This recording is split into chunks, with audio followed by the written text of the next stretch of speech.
Bismillahirrahmanirrahim. Jagalah Allah, Allah akan jaga engkau. Kira-kira apa saja yang mesti kita jaga? Ini kita kasih contoh. Sebenarnya sangat banyak yang mesti kita jaga. Cuman kita kasih contoh beberapa hal penting yang mesti kita jaga. Hal pertama yang mesti kita jaga dalam beragama sebagai seorang muslim adalah menjaga sholat kita. Ini hal pertama yang mesti kita jaga.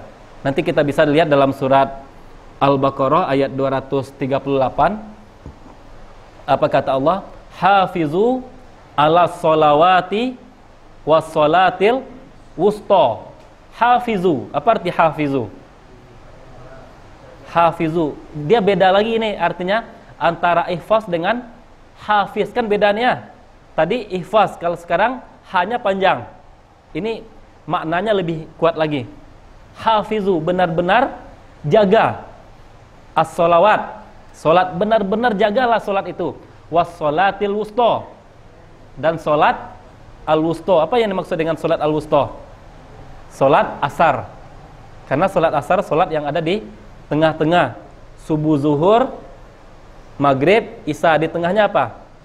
Di tengahnya solat asar. Jadi yang dimaksud dengan as-sholatul wusta dalam ayat ini adalah solat asar. Jadi seperti itu. Jadi kalau kita tanyakan kepada para ulama, perintah apa yang paling mesti kita jaga dalam agama ini?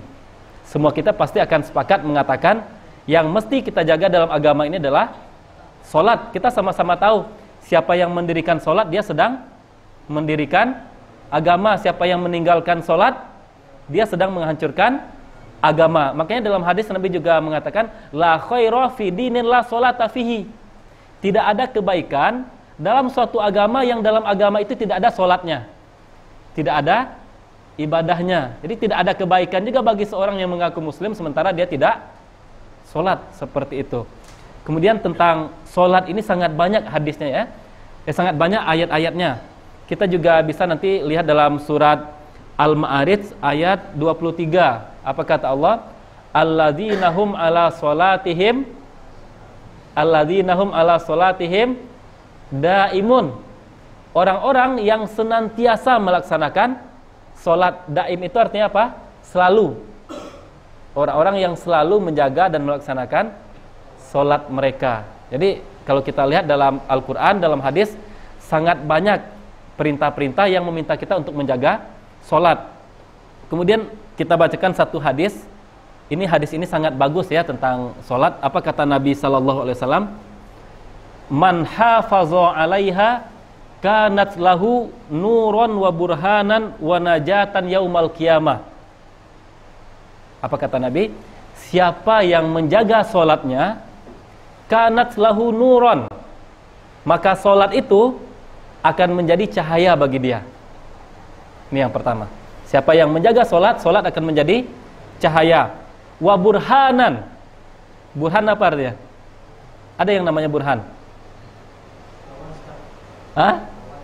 Kawan. Apa arti nama kawan itu? Burhan itu artinya bukti. Bukti. Makanya kita baca juga dalam hadis Arba'in yang ke-21 atau ke-22, apa kata Nabi? As-shadaqatu burhan. Sedekah itu adalah bukti. Bukti benar atau tidaknya iman seseorang. Ini salah satu bukti seseorang beriman itu dia akan mudah untuk bersedekah. Seperti itu. Dan sholat juga burhan. Wa najatan lahu yaumal qiyamah. Dan penyelamat bagi dia nanti pada hari kiamat. Cukup bagi kita 3 ini saja. Siapa yang menjadi sholat, sholat itu akan menjadi apa bagi dia? Cahaya, bukti, dan penyelamat. Sebaliknya apa? Siapa yang tidak menjaga sholat, maka dia tidak akan mendapatkan cahaya, tidak akan mendapatkan bukti, tidak akan mendapatkan penolong nanti di hari kiamat. Kemudian apa kata Nabi dalam hadis ini? Dan pada hari kiamat nanti, siapa yang tidak menjaga sholatnya, dia akan bersama Qarun, akan bersama Fir'aun, akan bersama Haman, dan akan bersama Ubay bin Khalaf. Hadis diriwayatkan oleh Imam Ahmad dan Ad-Darimi. Ya. Jadi siapa yang tidak menjaga sholat di kiamat nanti akan dibangkitkan bersama Fir'aun, Qarun, Haman dan Ubay bin Khalaf. Hadis diriwayatkan oleh Imam Ahmad dan Ad-Darimi dalam sunannya. Ikhwah yang dirahmati Allah, kita lanjut ke hal yang kedua. Kira-kira apa yang mesti kita jaga? Yang tadi sholat. Yang kedua yang mesti juga kita jaga adalah al-wudu. Wudu ya. Jadi tanpa wudu mana mungkin kita bisa sholat. Ibaratnya seseorang yang menjaga wudu, artinya dia sedang berusaha untuk menjaga sholatnya gitu. Jadi orang yang dalam keadaan wudu, kapanpun ingin sholat bisa. Tapi kalau kita tidak menjaga wudu, ketika kita ingin sholat, terpaksa pula berwuduk dulu kan. Jadi kalau yang di kuliah misalnya kan, ingin sholat duha, karena tergesa-gesa bisa langsung ke musola, bisa langsung sholat jika dia menjaga wuduk. Jadi sebenarnya seseorang yang sedang menjaga wuduk, dia sedang menjaga sholatnya. Makanya dalam hadis yang diriwayatkan oleh Ibnu Majah dan juga oleh Imam Ahmad, Nabi mengatakan, la yuhafizu alal wudu illa mu'min. La yuhafizu alal wudu illa mu'min.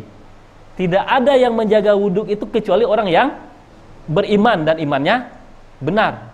Bisa juga dilihat dari hadis ini, salah satu ciri benar tidaknya iman seseorang adalah dia senantiasa menjaga wuduknya, seperti itu. Kemudian kita lanjut ke yang ketiga, apa yang mesti kita jaga. Yang terakhir sebenarnya masih banyak, ini kan sebagai contoh saja. Ketiga yang mesti kita jaga juga adalah hifzul jawarih, menjaga anggota tubuh agar tidak melakukan maksiat. Nah, ini agak berat lagi ya. Jadi yang pertama kita jaga tadi sholat, yang kedua wuduk, yang ketiga yang mesti kita jaga dari yang kita miliki adalah anggota tubuh.